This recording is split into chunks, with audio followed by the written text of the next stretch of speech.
Hey guys, thanks for watching. Today we're going to be doing a transformation of the Super Nintendo. This is a one-chip model Super Nintendo, so it provides superior performance through HDMI, especially with upscaling. And the shell it was in was pretty old and yellow, so I thought I'd give it a nice uplift with this very cool crystal clear shell from BitFunkX, which is a seller on AliExpress. So this is a sped up version. I have another video on my channel that's a little bit more detailed and slower, so you can get a full tutorial. This has been sped up 5 times. This takes about 30 to 40 minutes start to finish. That's for me because I know what I'm doing. If you're new to it and you're a little uncomfortable taking apart electronics, I could see it taking a little longer.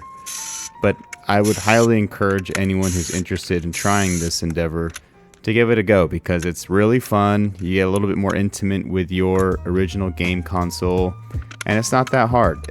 There's no soldering involved. The only thing I'm using is a specialized cartridge screw bit to remove the shell itself at the beginning. But once you get inside, it's only Phillips head screwdrivers. And what I really love about getting in there is I'm able to clean the whole thing down like I'm doing here with the alcohol swabs.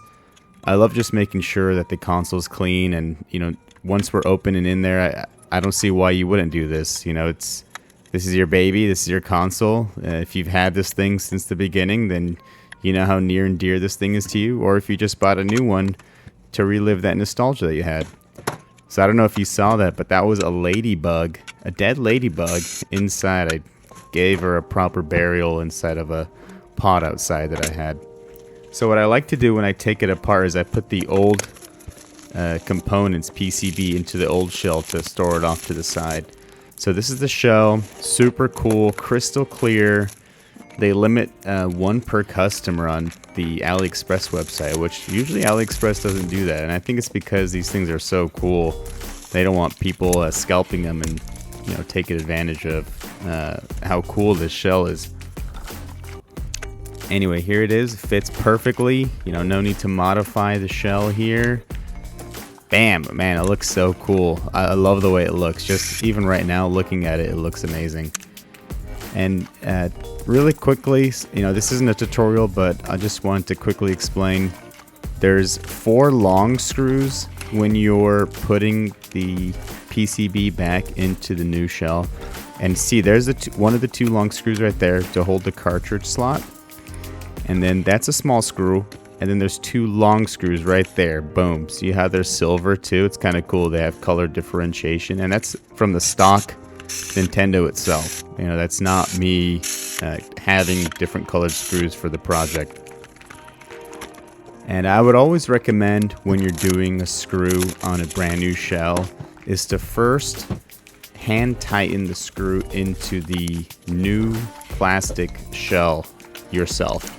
If you don't hand tighten it, you run the risk of potentially cracking the new shell because it doesn't have existing grooves to go into for this new shell, because it's the first time it's being etched in there. Whereas your old shell, it's already been screwed in there, so screwing it in now, you don't need to worry about it. Anyway, that's me putting in the eject button, back in the on and off button. I don't know if anyone has done this before, but I messed up here and I'll have to go back and redo it. I don't know if I showed in this video, but you're supposed to put the metal shield back on before you do the eject button. So I kind of messed that up here. Here I'm doing the shell swap for the controller ports. So it uses your existing controller port, which is pretty cool. And you just take off the shell there. And if you haven't noticed, I keep the plastic protection shell or plastic protection sheet at the bottom as long as possible. Here I thought I clearly missed. I still missed the fact that I'm supposed to put the metal shield back on. Hopefully I'll get it eventually.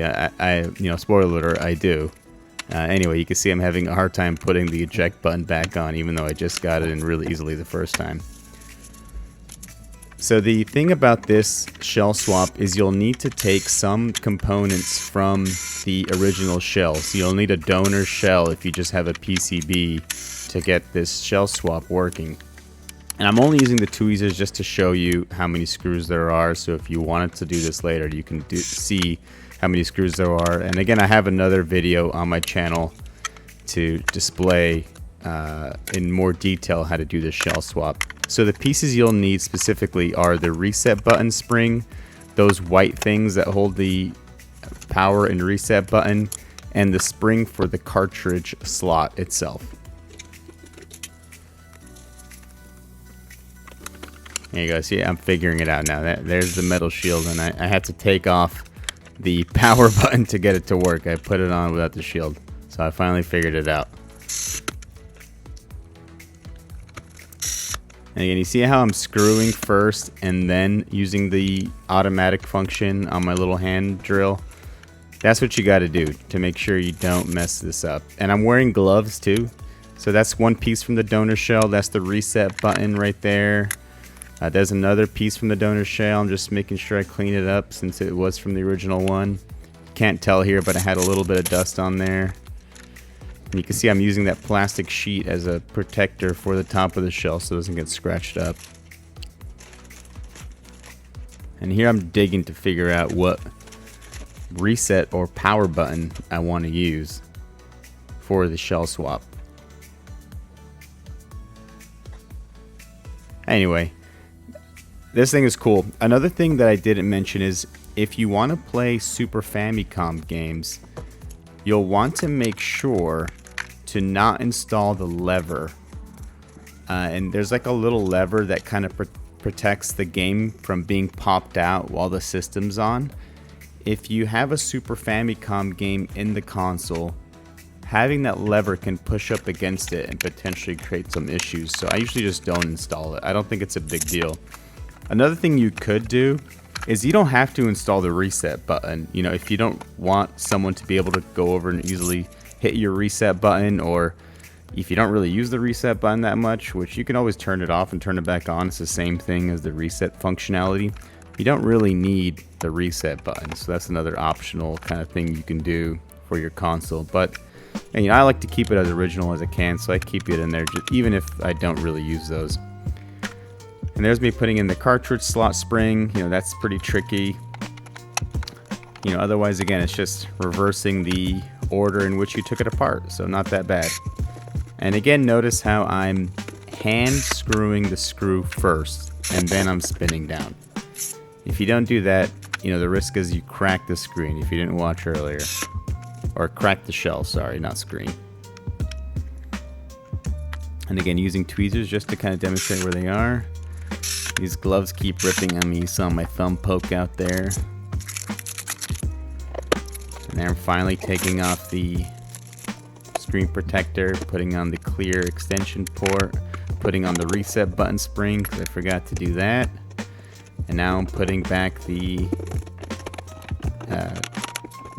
shell back all together. And I'm using the specialty bit, and again, I hand screwed all of these instead of using the drill, and that's just my preference. I'd rather hand screw it and not strip the screws, make it look nice, make sure it's not tight, give it a little test, and there you go. This thing looks sick. 10 out of 10, highly recommend. Looks super sweet. Buy it from AliExpress. Thanks for watching. Please like and subscribe if you enjoyed. Comment below if you would get this shell.